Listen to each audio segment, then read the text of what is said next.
मुलींचं माहेरपण हे ऐकलंच असेल, पण मुलांचं माहेरपण हे कधी ऐकलंय का? तर मी ते कवितेतून सांगणार आहे. आवडल्यास लाईक, शेअर आणि सबस्क्राईब करा. लग्न होऊन वेगळं राहणाऱ्या मुलाचा फोन आला. मी येत आहे घरी 2-4 दिवस, काम आहे तिकडं जरा. आईबाबांच्या आनंदाला उधाणच, दोघांच्या एकटेपणाला नवी पालवी.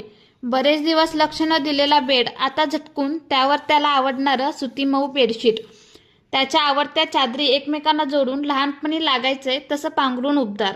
तो गेल्यावर त्यांनी तिथं केलेला पसारा पुन्हा बाहेर, त्याची खोली पुन्हा त्याचीच, सगळं पूर्वीसारखंच, त्याच्या आवडीचं आणि सवयीचं.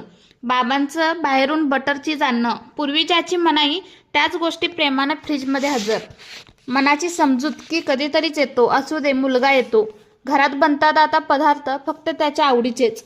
दोघं सांगत राहतात तो नसतानाच्या बारीक सारीक गोष्टी.